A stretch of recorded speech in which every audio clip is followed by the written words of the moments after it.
Então, bom dia. Hoje é o dia 19 de agosto. Vamos continuar a leitura da Ciência Oculta, mas antes vamos fazer uma retrospectiva. Então, a gente está nesse capítulo da separação da Lua, né? E daí a gente precisa imaginar o homem como se fosse um vapor d'água ou como uma nuvem ígnea, mas organizada, um homem, um ser organizado e vivo, um ser que dormita, que tem uma consciência crepuscular, sem intelecto, sem inteligência. Ele flutua, move-se em todas as direções, por meio de órgãos que são semelhantes aos membros humanos. E toda manifestação que esse ser tem um sentido, e é dirigido por uma inteligência superior, que vem de fora. Então, tudo o que acontece na Terra, por meio dos homens, vem das relações regulares do corpo humano, dessa névoa ígnea, juntamente com o corpo dos seres superiores. Então, não existe independência ainda, né? Mas existem aqueles homens que se movem para cima, mais para o mundo superior, e aqueles que se movem mais para baixo. E nessa névoa ígnea atuam forças de paixão que elas vão servir, não sei se eu posso falar dessa forma, mas para desenvolver o pensar, para aperfeiçoar a personalidade. E quando a Lua se separa da Terra, tem uma reviravolta enorme. Existe uma transformação da forma humana. E aparecem aí dois órgãos motores, o da reprodução e da nutrição, que vão se transformar em órgãos da linguagem e do pensamento. E também aparece aí a forma ereta. Desaparece a faculdade de se fecundar a si próprio, e agora os seres superiores atuam do exterior para fazer essa reprodução humana. Então, as forças inferiores da natureza humana têm a ver com as paixões, e tem as forças superiores que têm algo de divino e espiritual. E aí o homem vai cair sob dupla direção, sob Lúcifer, que eles evoluem à custa da inteligência humana e que traz essa predisposição à liberdade. A distinção entre o bem e o mal começa aí. E o que que ele quer? Ele quer que o homem se torne um Deus. Então, os seres luciféricos, eles vão participar da criação terrestre até o ponto em que o Sol se separa da Terra.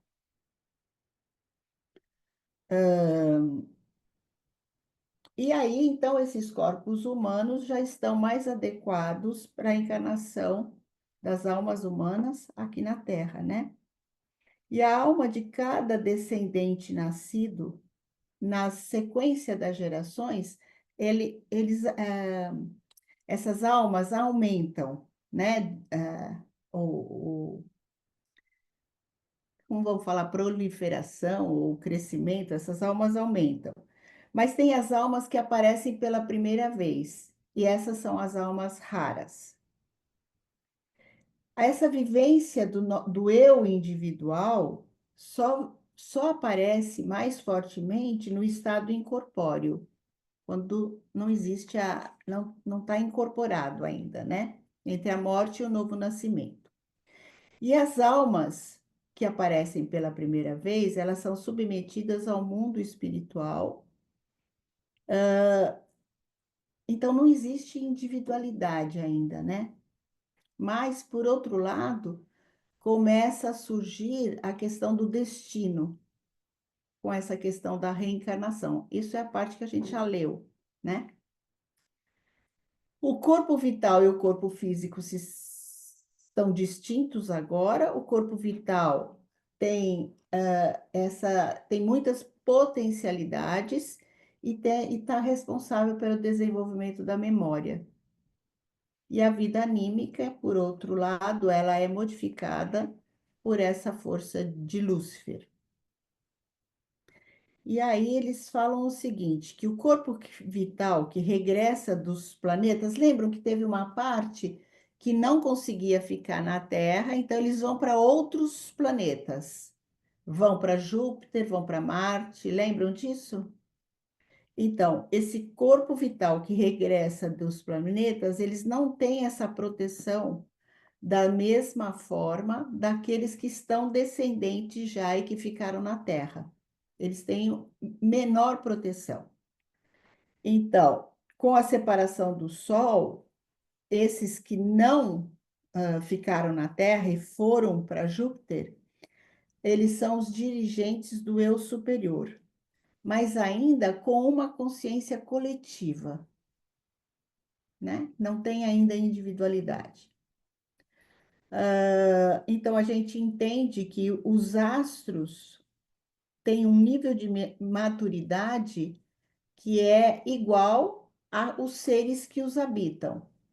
Então, sempre tem essa relação, né? Do planeta e os seres que habitam, que evoluem sempre juntos. No Sol, vivem também com o eu superior, mas tem já uma relação do Cristo com o cosmo. E em Saturno, os seres têm um nível mais inferior, o corpo vital é pouco protegido e, neste momento, existe uma catástrofe, as tormentas de fogo. Então, toda uma região vai ser coberta agora pelo Oceano Atlântico e é aí que a gente parou. Não sei, Cris, quer completar alguma coisa? A gente repete, estuda, estuda, estuda e fica com 1000 perguntas, mas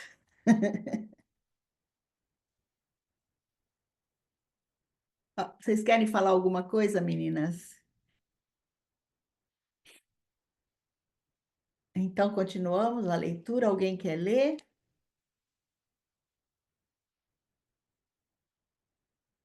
Posso Quer ler? que eu leia, Eliana? Eu quero, se você quiser ler. Ó, Tá. a época atlântica, na página 188. Época Atlântica. No sentido da ciência espiritual, podemos chamar de Atlântida o continente então situado entre os limites atuais da Europa, África e América. Na literatura pertinente, encontram-se, de certa forma, alusões à época da evolução humana anterior à Atlântica. Denomina-se época lemúrica da Terra aquela a qual se seguiu a Atlântica. Por outro lado, a época em que as forças lunares ainda não haviam produzido seus efeitos principais pode ser chamada de Hiperbórea. Essa é ainda precedida por outra, que coincide com os primórdios da evolução física terrestre. Na tradição bíblica, a época anterior à intervenção luciférica é descrita como a época paradisíaca e a descida dos homens à terra e sua integração no mundo físico como expulsão do paraíso. A evolução no âmbito da Atlântida foi a época da verdadeira divisão em seres humanos saturninos, solares, jupiterianos e marcianos. Anteriormente haviam sido, na verdade, desenvolvidos apenas os rudimentos para isso. Ora, a divisão entre vigília e sono teve para o ser humano consequências particulares que se manifestaram principalmente na humanidade atlântica. Durante a noite, o corpo astral e o eu do homem encontravam-se no domínio dos seres superiores a eles, até alcançar os espíritos da personalidade. Mediante a parte de seu corpo vital, que não estava unida ao corpo físico, o homem podia ter a percepção dos espíritos da sabedoria, anjos, e dos espíritos do fogo, arcanjos, pois durante o sono podia ficar unido à parte do corpo vital não penetrada pelo corpo físico. No entanto, a percepção dos espíritos da personalidade permanecia indefinida, justamente por causa da influência luciférica. Só um pouquinho, Sônia. Oi, Ali onde ele fala a percepção dos espíritos da sabedoria, está errado, porque os espíritos da sabedoria são os quimiótetes.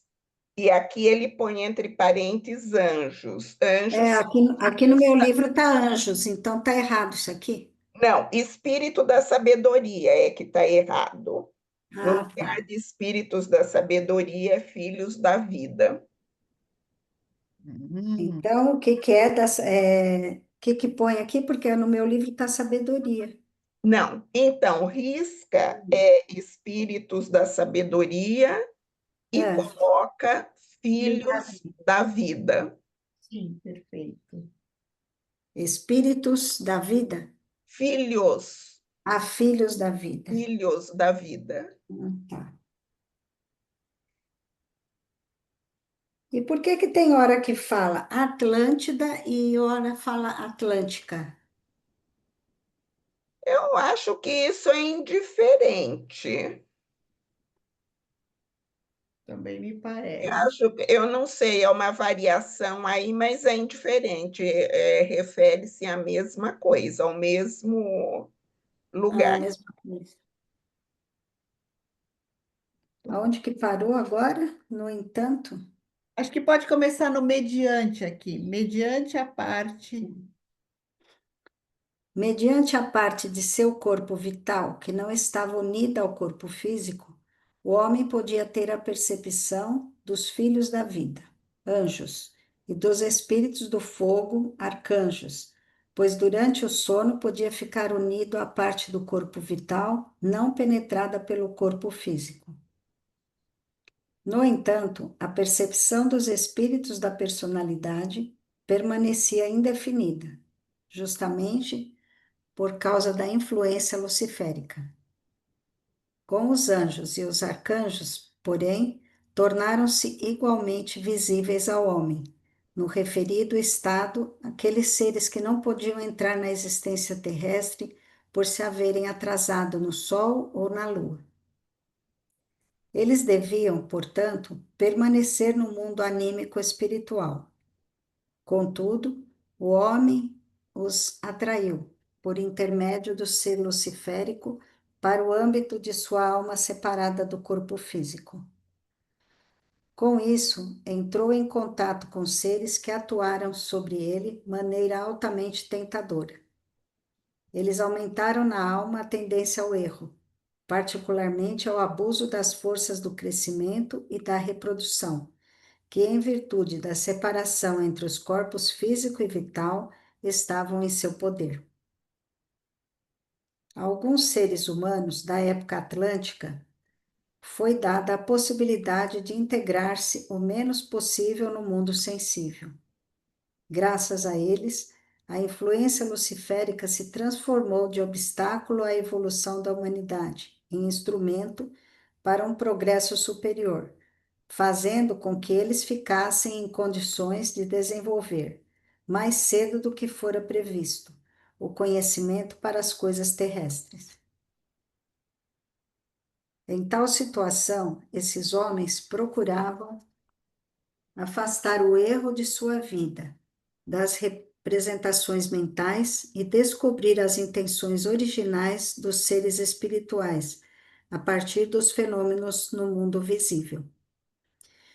Eles se preservavam das inclinações e apetites dirigidos simplesmente ao mundo sensível, próprios do corpo astral, ficando cada vez mais livres dos erros deste último. Isso produziu neles certos estados que só lhes permitiu ter percepções naquela parte do corpo vital separada do corpo físico, conforme descrito. Nesses estados, a faculdade perceptiva do corpo físico ficava como que extinta, e este parecia morto. Então, por intermédio de seu corpo vital, eles ficavam estreitamente ligados ao reino dos espíritos da forma, podendo perceber como estes são conduzidos e governados pelo elevado ser que exercia a direção durante a separação entre o Sol e a Terra, e por cujo intermédio mais tarde se abriu aos homens a compreensão do Cristo. Esses homens eram os iniciados. Contudo, como a individualidade humana havia, conforme descrito, penetrado no domínio dos seres lunares, via de regra, nem mesmo esses iniciados podiam entrar em contato imediato com o ser solar. Este só podia aparecer-lhes como um espelhamento intermediado pelos seres lunares. Então, esses homens não viam diretamente o ser solar, e sim seu reflexo. Eles se tornaram os guias do restante da humanidade, a qual podiam comunicar os mistérios contemplados. Atraíam discípulos a quem ensinavam os caminhos para alcançar o estado que conduz à iniciação. Ao conhecimento do que anteriormente se revelava por intermédio do Cristo, só podiam chegar os homens pertencentes ao grupo dos homens solares, no sentido indicado. Eles cultivavam seu saber misterioso, bem como as práticas que conduziam a ele, num local especial que aqui será chamado de Oráculo do Cristo ou Oráculo do Sol. Oráculo no sentido de lugar onde se captam as intenções dos seres espirituais. O que aqui se diz acerca do Cristo só não será interpretado erroneamente ao se considerar que o conhecimento suprassensível deve ver no aparecimento do Cristo na Terra, um fato aludido profeticamente pelos que, antes de sua realização, estavam familiarizados com o sentido da evolução terrestre. Seria um erro pressupor, entre esses iniciados e o Cristo, uma relação que só se tornou possível graças a esse acontecimento. Porém, isto eles podiam compreender profeticamente, tornando compreensível a seus discípulos o seguinte: quem é tocado pelo poder do ser solar, vê o Cristo aproximar-se da Terra. Outros oráculos foram fundados pela humanidade saturnina, marciana e jupiteriana. Seus iniciados só podiam elevar sua contemplação até as entidades que podiam revelar-se em seus corpos vitais como os respectivos eus superiores. Assim surgiram adeptos da sabedoria saturnina, jupiteriana e marciana. Além desses métodos de iniciação, havia outros, para homens que haviam absorvido demais da essência luciférica para deixar uma parcela tão grande de seu corpo vital ficar separada do corpo físico, como os homens solares. Neles, o corpo astral retinha mais do corpo vital no corpo físico do que no caso dos homens solares. Eles tampouco podiam, pelos estados mencionados, ser levados à revelação profética do Cristo, por causa de seu corpo astral, mais influenciado pelo princípio luciférico. Deviam passar por uma disciplina mais severa, podendo então, num estado menos incorpóreo do que os demais, receber não a manifestação revelada do próprio Cristo, mas a de outros seres superiores. Havia seres que, embora houvessem abandonado a Terra durante a separação do Sol, nem por isso se encontravam à altura de participar, por muito tempo, da evolução solar. Após a separação entre o Sol e a Terra, eles destacaram do Sol um domicílio para si, o planeta Vênus. Seu dirigente foi o ser que então se converteu no eu superior, para os mencionados iniciados e seus discípulos. Algo semelhante sucedeu com o espírito dirigente de Mercúrio, para outro tipo de homens, Assim nasceram os oráculos de Vênus e Mercúrio. Certo tipo de homens que sofreram ao máximo a influência luciférica só podiam elevar-se até um ser que, com seus adeptos, fora o mais remotamente expulso da evolução solar. Esse não possuía qualquer planeta especial no espaço cósmico, vivendo ainda na periferia da própria Terra, a qual se unira novamente após o regresso do Sol. Os homens aos quais esse ser se revelava como eu superior podem ser chamados de adeptos do oráculo de Vulcão. Seu olhar era mais dirigido aos fenômenos terrestres do que o dos outros iniciados. Foram eles que lançaram os primeiros fundamentos daquilo que surgiu entre os homens como ciências e artes. Os iniciados de Mercúrio, em compensação, lançaram os fundamentos das coisas mais suprassensíveis, o que foi feito em grau ainda mais elevado pelos iniciados de Vênus. Os iniciados de Vulcão, Mercúrio e Vênus distinguiam-se dos iniciados de Saturno, Júpiter e Marte pelo fato de estes últimos receberem seus mistérios, mas como uma revelação oriunda de cima, de uma forma já pronta, enquanto os primeiros recebiam seu saber jamais sob forma de pensamentos próprios, de ideias. No meio situavam-se os iniciados do Cristo. Eles recebiam, juntamente com a revelação direta, a faculdade de revestir seus mistérios com formas conceituais humanas. Os iniciados de Saturno, Júpiter e Marte deviam expressar-se mais em símbolos. Os iniciados do Cristo, de Vênus, Mercúrio e Vulcão podiam expressar-se mais em representações mentais. O quê? Quer parar um pouquinho, Eliana? Não, se tiver tudo bem, podemos continuar. Tá dando para acompanhar? É um pouquinho difícil, mas Uhum. para mim mas tá dando, né? Eles, de alguma forma, né, Cris, quando a gente vê esse caminho do pós-morte, é exatamente isso, né? Que surgiu, começou tudo por aqui, né? Nessa formação de quando eles estão aqui na Terra, né? Com essas influências. Mas agora, em cada planeta tem uma característica diferenciada, né? E essa imagem do Cristo como uma imagem do que virá, né? Porque o Cristo ainda não está presente na Terra, né? Cristo é algo que os iniciados já percebem dentro da evolução da humanidade, né? Então, a gente também poderia associar que no Sol traz essa imagem do Cristo, né? Porque quando ele fala que em algum lugar, aqui, ó, os iniciados do Cristo, de Vênus, Mercúrio e Vulcão, quando ele fala dos iniciados de Cristo, a gente poderia ler os iniciados desse planeta Sol, né? Porque é onde.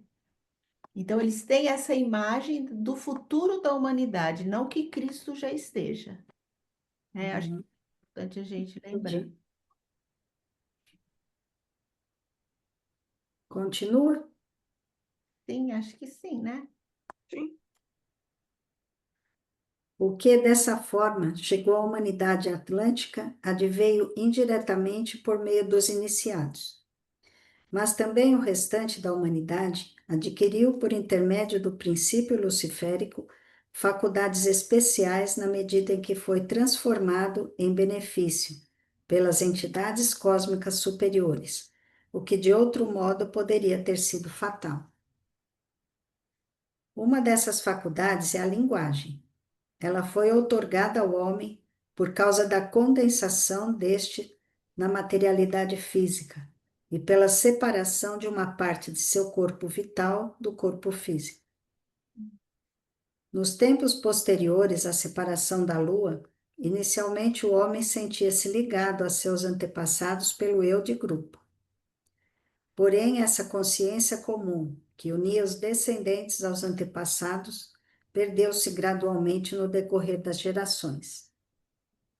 Então, os descendentes posteriores tinham a recordação interior somente até um antepassado, não muito longínquo. Até os antepassados remotos, não mais. Apenas nos estados semelhantes ao sono, nos quais os homens entravam em contato com o mundo espiritual, surgia novamente uma recordação deste ou daquele antepassado. Então os homens se consideravam unos com esse antepassado que acreditavam ter reaparecido neles.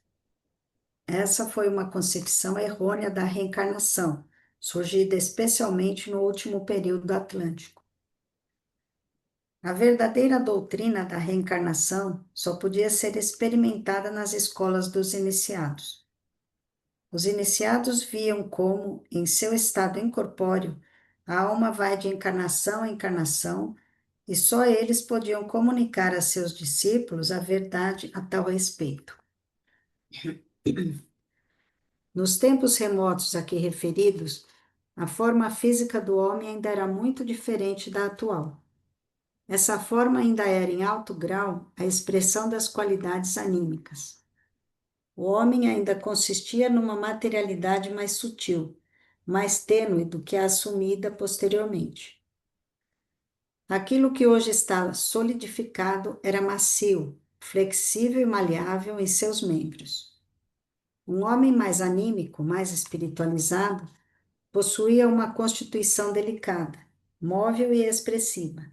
Já o menos evoluído espiritualmente, ostentava formas corporais grosseiras, pesadas e pouco flexíveis. O progresso anímico contraía os membros e a estatura mantinha-se pequena. Já o atraso anímico e o envolvimento na sensualidade manifestava-se numa estatura gigantesca. Durante o período de crescimento do homem, o corpo se modelava de uma maneira que parecia fabulosa ou até fantástica à mentalidade atual, conforme o que se formava na alma. A perversão dos instintos, apetites e paixões acarretavam um crescimento gigantesco do elemento material do homem. A forma humana física atual surgiu pela contração, condensação e enrijecimento do homem atlântico. Enquanto antes da época atlântica, o homem era uma reprodução fiel de sua entidade anímica. Justamente os processos da evolução atlântica trouxeram em si as causas que conduziram ao homem pós-atlântico, que em sua forma física é sólido e relativamente pouco dependente das qualidades anímicas. O reino animal, quanto às suas formas, solidificou-se na Terra muito antes do homem. As leis atualmente subjacentes à estruturação das formas nos reinos da natureza não devem, de modo algum, ser estendidas a passados mais remotos. Em meados da evolução atlântica, uma calamidade se abateu gradualmente sobre a humanidade. Os segredos dos iniciados deveriam ter sido cuidadosamente resguardados dos homens que, mediante uma preparação, não tivessem depurado seu corpo astral do erro. Se estes tivessem acesso ao conhecimento oculto, as leis pelas quais os seres superiores dirigem as forças naturais iriam colocá-las a serviço de suas necessidades e paixões desviadas. O perigo era tanto maior quanto mais os homens, conforme foi dito, houvessem chegado ao domínio de seres espirituais inferiores que não podiam acompanhar a evolução terrestre regular e, portanto, faziam-lhe oposição. Esses influenciavam continuamente os homens, de modo a inspirar-lhes interesses verdadeiramente contrários ao bem da humanidade. Contudo, os homens possuíam ainda a faculdade de colocar a seu serviço as forças de crescimento e reprodução existentes na natureza animal e humana. as tentações advindas de seres espirituais inferiores subjugavam não apenas homens comuns, mas também uma parte dos iniciados. Eles chegaram a usar as mencionadas forças suprassensíveis para fins contrários à evolução humana. Com essa finalidade, procuraram adeptos que não fossem iniciados e que aplicassem os segredos dos efeitos naturais suprassensíveis, num sentido totalmente inferior. A consequência foi uma grande corrupção da humanidade. O mal se difundiu cada vez mais, e como as forças de crescimento e reprodução, uma vez extirpadas do seu solo natural e empregadas independentemente, encontram-se numa misteriosa relação com certas forças que atuam no ar e na água. Por causa dos atos humanos, desencadearam-se formidáveis forças naturais destrutivas.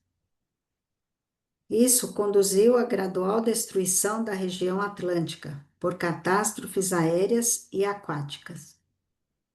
A humanidade atlântica teve de emigrar na medida em que não era exterminada nos cataclismos. Naquela época, a Terra recebeu uma nova feição por causa de tais cataclismos. De um lado, a Europa, a Ásia e a África foram progressivamente assumindo as formas que possuem hoje. De outro lado, também a América. Para esses continentes afluíram grandes correntes migratórias. Para a época atual, são especialmente importantes aquelas que da Atlântida se dirigiram para leste. A Europa, a Ásia e a África foram cada vez mais ocupadas pelos descendentes dos Atlantes. Diversos povos estabeleceram aí seu domicílio. Eles estavam em diversos níveis de evolução, mas também em diversos níveis de perversão. E em seu meio emigraram também os iniciados, guardiães dos mistérios dos oráculos. Estes fundaram em diversas regiões locais onde se cultivava o culto a Júpiter, Vênus e etc., tanto no bom como no mau sentido. Uma influência particularmente nociva foi exercida pela traição dos mistérios de Vulcão, pois o olhar de seus adeptos estava voltado principalmente para as condições terrestres. Por causa dessa traição à humanidade, caiu sob a dependência de seres espirituais, que, devido à sua evolução anterior, eram inimigos de tudo o que procedesse do mundo espiritual, desenvolvido pela separação entre a Terra e o Sol. De acordo com sua predisposição assim surgida, eles atuavam justamente no elemento que se formara no homem pelo fato de este ter, no mundo sensível, percepções atrás das quais o espiritual se ocultava. A partir de então, esses seres adquiriram uma grande influência sobre muitos habitantes humanos da Terra, influência que se fez valer inicialmente pela gradual extinção da sensibilidade do homem em relação ao espiritual. Como nessa época o tamanho, a forma e a flexibilidade do corpo físico humano ainda estavam altamente dirigidos para as qualidades da alma, a consequência da referida traição manifestou-se também em transformações do gênero humano nessa direção. Quando a perversidade humana se impunha, especialmente de forma que forças suprassensíveis eram colocadas a serviço de apetites, instintos e paixões inferiores, formaram-se figuras humanas disformes, grotescas quanto ao tamanho e à conformação. Essas, aliás, não puderam manter-se além do período atlântico, vindo a extinguir-se. A humanidade pós-atlântica se desenvolveu fisicamente a partir dos antepassados atlânticos, nos quais já havia uma forma corporal suficientemente consistente, de modo a não se renderem às forças anímicas contrárias à natureza. Houve certo período na evolução atlântica em que, devido a leis que regiam a Terra e suas proximidades, impuseram-se à forma humana as condições que a obrigaram a adensar-se. Embora as formas raciais humanas que se haviam adensado antes dessa época pudessem continuar a reproduzir-se ainda por muito tempo, as almas que nelas se encarnavam sentiram-se pouco a pouco tão confinadas que as raças tiveram de extinguir-se. Contudo, justamente algumas dessas formas raciais se mantiveram ainda durante as épocas pós-atlânticas. As que se conservaram suficientemente maleáveis duraram ainda mais tempo, sob uma forma modificada. As formas humanas que haviam permanecido flexíveis, além da época caracterizada, tornaram-se principalmente corpos adequados para as almas que experimentaram em alto grau a influência perniciosa da já citada traição. Elas estavam destinadas a uma breve extinção. Assim, pois, desde meados da evolução atlântica, se impuseram, no âmbito da evolução humana, seres que atuavam, no sentido de levar o homem a integrar-se no mundo físico sensível de forma não espiritual. Isso podia avançar a ponto de se apresentarem a ele, em vez do aspecto real do mundo, miragens fantasmagorias e ilusões de toda a espécie. O homem estava exposto não apenas à influência luciférica, mas também a de outros seres já referidos e cujo líder pode ser chamado, segundo a designação que mais tarde recebeu na cultura persa de Ahriman. Trata-se do mesmo ser conhecido como Mefistófeles. Por essa influência, após a morte, o homem caía sob o domínio de potências que o levavam a manifestar-se apenas como um ser dedicado ao mundo sensorial terrestre. A livre contemplação dos processos do mundo espiritual lhe foi cada vez mais subtraída. Ele teve de sentir-se sob o poder de Ahriman e, até certo ponto, ser excluído da comunhão com o mundo espiritual. De especial importância era um oráculo que, em meio à decadência geral, conservara o antigo culto da forma mais pura possível. Ele fazia parte dos oráculos do Cristo, e por esse motivo podia conservar não apenas o mistério do próprio Cristo, mas também os mistérios dos outros oráculos, pois na manifestação do sublime espírito solar se revelavam também os dirigentes de Saturno, Júpiter e etc. No oráculo solar, conhecia-se o segredo de produzir, neste ou naquele indivíduo, corpos vitais humanos, tal como os haviam possuído os melhores iniciados de Júpiter, Mercúrio e etc. Com os meios apropriados para isso, sobre os quais não nos estenderemos aqui, fazia-se com que as impressões dos melhores corpos vitais dos antigos iniciados se conservassem e homens posteriores condizentes fossem impregnados com elas. Por intermédio dos iniciados de Vênus, Mercúrio e Vulcão, tais processos podiam ocorrer também com os corpos astrais. Vamos parar por aqui, hein? É muita coisa, não? Nossa.